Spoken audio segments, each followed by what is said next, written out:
Jackie. We all three want to talk. Yeah, we all want to answer about capturing Jackie. Yeah, I am a baby boomer, so I grew up around all of that happened. And I saw you on the screen, and I was just,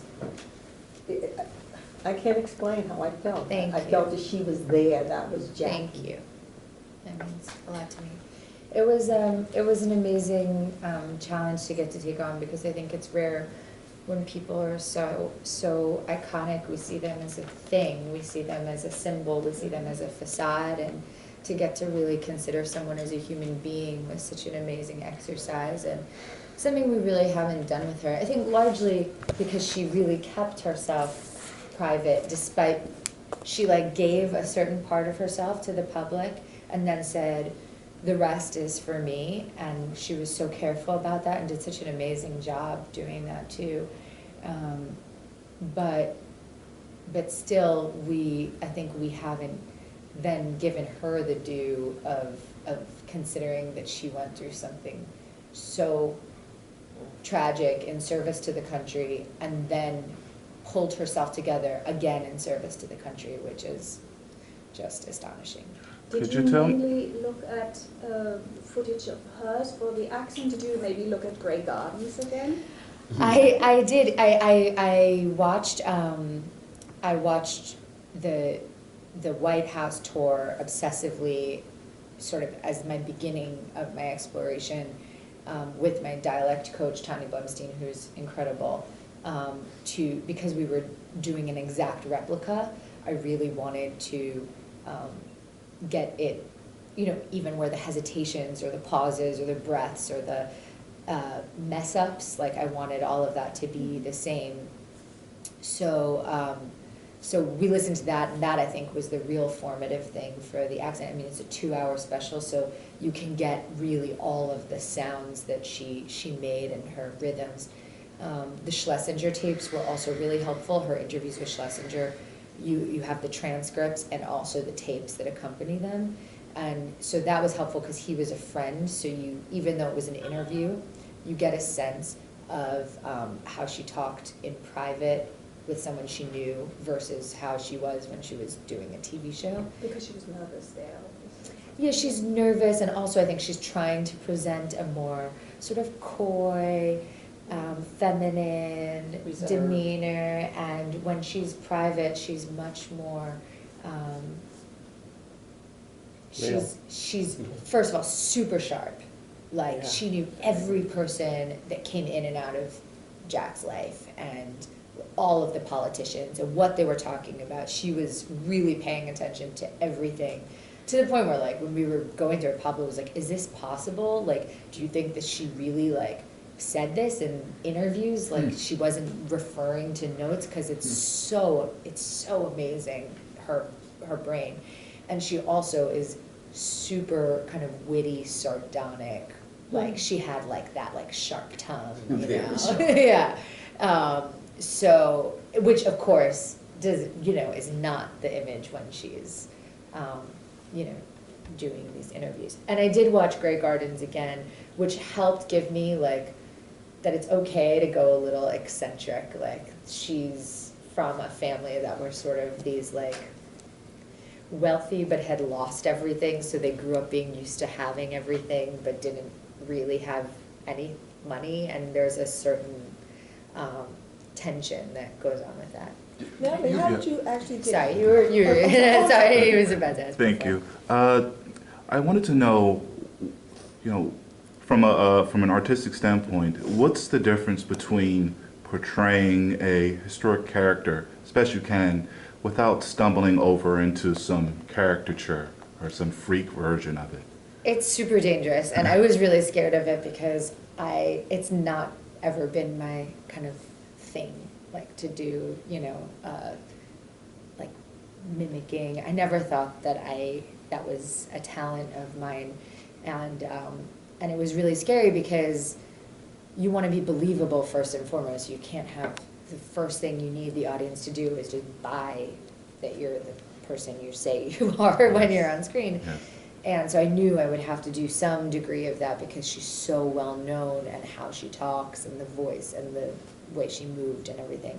But again, you don't want to be like you really, I was like, I'm setting myself up for disaster, but it's kind of interesting and whatever, we're actors, we're not surgeons. If I fail, like, Yeah. no one's gonna die. That's what I always tell myself, no one's gonna die. You're not killing anybody. Yeah, exactly. So yeah, it was totally scary and new. And you know, when I started talking in the voice on set, everyone was like, oh. But then you look at the tapes and Yeah. that's what it was. So you kind of got to go with it. And luckily, I think Pablo was really had such a always bringing it back to the emotion and the inner and the private, that it gives a nice balance, that it doesn't get campy, hopefully. Natalie, were you aware that there are others, obviously, that others had played in, did you have any trepidations with the fact that you're now going to bring this character to life and how you would do it versus how someone else has done it? Well, I was lucky that I hadn't seen any of the Right. others before, and then of course I did not like seek it out, because Right, it's of always course. scary that if there's something you like, then you're trying to copy it. You know, you just kind of want to stay away from it. So I hadn't seen them, so it wasn't like something that I had in my head. But yes, it was a little bit like, I think when I first got it, I was like, why do we need to tell this? Like, this story has kind of been told a lot. And then when I read the script, and then when I talked to Pablo about his approach, I was like, okay, this is completely unconventional and a different way in. Did you ever think about how this would play in this digital age? And did you, given that you have an interest in politics, what were the insights you got into the politics of the day? Because, we think of one impression of Johnson and yet we see a different one. We Right. have one impression of her and we didn't realize what her role might have been in the politics. So Right. I want to hear about your views on So in the digital those age, I think it's really interesting that she was, I think, unknowingly so ahead of her time. I think she wasn't trying to be like a feminist. She was actually, I think, very much defining herself as her husband's wife and guardian of his legacy, and everything that she was doing was out of her wifely duty, I think, in her mind. But yet at the same time, to craft your own narrative, to be the agent of your own story, to author your own story, is what everyone's doing today. Is people are showing what they want to show on Instagram, and she did that 50 years ago. She was like, this is what you guys are going to think about me. Here's the story that will remain till today. And so it's incredibly modern, it's incredibly intelligent, and it has a real understanding of history too, that the story that lasts is the best one that gets told, not real And fact. in reference to the politics of that day, what Yes. you learned about it, and especially when we think about it in light of what's going on now, what we learned about of the email, they would have had emails then, it would be different or the same. We didn't have emails, but we had all this Right. other stuff.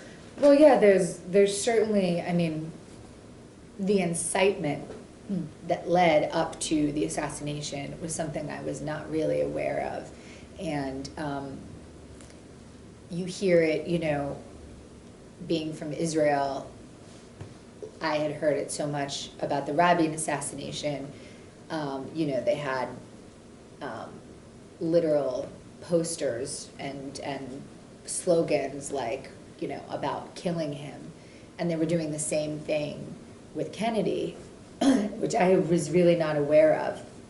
And we reference it in the movie when, Jackie says to Lady Bird early in the movie, there were posters calling for him to be killed. And of course, we've heard disgusting rhetoric during this election talking about that kind of thing, which is, please, Lord, may it be not, not anything that happens, but we can see how vile and repetitive these patterns of incitement are, and the real tragedy, of course, that can ensue. And yeah, there's, I don't know about, I think there's probably a lot of, a lot of parallels you could draw, particularly First Ladies having to or taking the reins. Yeah, it's two things. Yes. First of all, I've never seen a character walk so much, so I want to ask you about that. Walk so much, you said? Getting the walking, in and out of rooms and whatever, just kind of by herself walking. Oh, that's interesting. And then, so to talk about that, but I jotted this down as I was watching it. You tell me if I'm right or wrong or expand on it. A lonely woman who has no outlet for her intellect, and I'm sure outlet for anything else. Did you see her that way? And talk about the walking too. So the walking, that's really interesting. We did do a lot of that. I think, it's part of, I think one of the really interesting things that Pablo brought to his conception was we did a lot of, almost every day, because we filmed on a stage in Paris. They built the White House in Paris, which was quite amazing. And we filmed almost every day moving scenes, moving out, because what happened was they would build a room and then they would tear down the room and build something else. And so before the rooms were torn down, we did these moving scenes, walking through, some of them just walking through like your last day in your house, some of them actually packing or directing packing. And it's this crazy concept that, maybe we only have like royals to compare it to, that. Did she walk that way? The way you walked? Did you study that? Well, she was quite, the places where you can see her walking are really the White House tour, and it's very formal and a little bit stiff, so we definitely went for that. But it was a really beautiful thing to consider, tragic and awful thing to consider, that at the moment you lose someone you love very much, you also have to leave your house. And that's a crazy thing. And you also have an identity crisis, especially, and this is related to your second question, a woman at that time, your identity is Mrs. Kennedy, Mrs. whatever your husband is, and it's completely through him. And then when he gets killed, who are you? What are you? So to have a crisis in faith, a crisis in identity, have to leave your home and mourn a person you love very much, and stay strong for your children, and then have to make the country feel like it's not going to be like, World War III is it's a lot at once. So I think it really shows this sort of like overwhelming moment for this woman, which hopefully brings out the character. And yes, I do think she had many aspects to her, and I don't know. There was a sadness to her.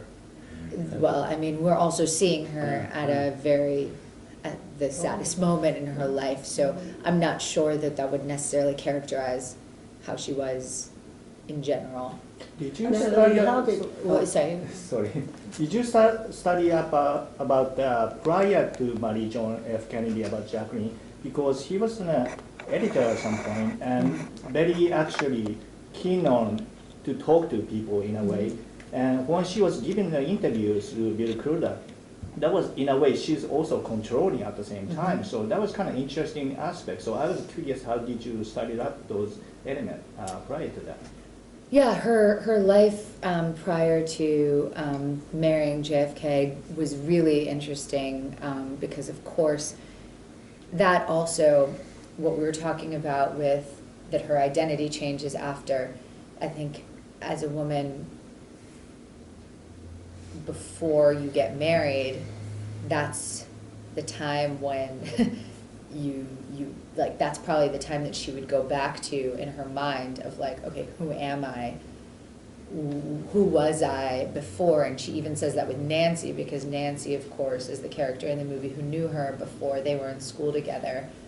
And it's like, remind me who I am, remind me who I was before I became this thing.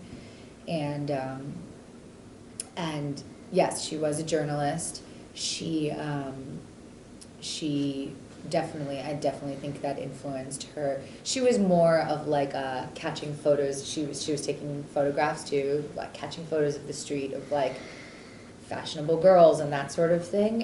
It wasn't as probing as the kind of journalism she then is on the other side of. But I think it definitely gave her a lot of insight, and she was a real scholar of history. And that was actually a big connection between her and JFK. Like, he had her translate books from French to English about Vietnam and, well, Indochine, and you know, she was really like they could sit and talk about, you know, geeky history trivia together. And it was also really interesting. My parents actually got me an amazing gift before, which was she and her sister Lee went on a Europe trip together when they were like, I think Jackie was 20 and Lee was like 18 or something, or somewhere around there. And they made this book together where Jackie drew the pictures and Lee wrote all of their stories, and they published it later, and it's an amazing book. It's really beautiful and funny, and they sent it to their parents, and then they published it when they were like, I mean, probably in their 50s or something. But it's a great, great insight into like two girls traveling alone, single in Europe, and their impressions, and how much the art influenced them and how much the history influenced them. And Jackie had spent a year in France, and very, you know, it's very well known that she was very like influenced by French fashion and spoke French fluently. But really, when you see what she did in the White House and when, as First Lady, was completely influenced by France, because she saw how important it was for them to have all of these like objects that gave them their identity and history, and how much art was a big piece of that. And she was like, why is Abraham Lincoln's desk in like a garage sale in, you know, the middle of nowhere? And she tracked down all of these pieces that were important and said, this is our legacy and our identity, and we need objects to tell us who we are and what our values are. And she really took that, and she also had the whole like reconstruction of the big avenue in Washington, restored all the buildings. She created a commission for the arts and in Washington, because she had all of these she was the first one to really invite important artists to the White House to say like, the artistic identity of this country is important. That was all from her time in France, you know, as a student. She really got that understanding how much art is important to government. Did you meet any Kennedys? No. No. It's interesting because in the film, I think it weighed heavily on the Camelot era, but I wasn't really familiar with the Camelot. Did you know all about that before you took on the role? About Camelot, like the Them as a couple, they were known as the Camelot. Right. Well, I had always heard this sort of mythology, of Yeah. course, when you see the Life magazine Right. cover or whatever. But I never knew that she came up with it. Right, I always exactly. thought someone Yeah. else was like, oh, they're like, you know, that America's Royals, Camelot. And then I never knew. And also when you hear the record, you're like, that's Camelot? Not, you know, I always thought it was some reference to like actual like King Arthur, not like a musical. But that's such So- a beautiful moment, that montage, because it connects with that playfulness you were talking about, at the same time mourning Yeah. and playing dress up, Right. and it's fascinating.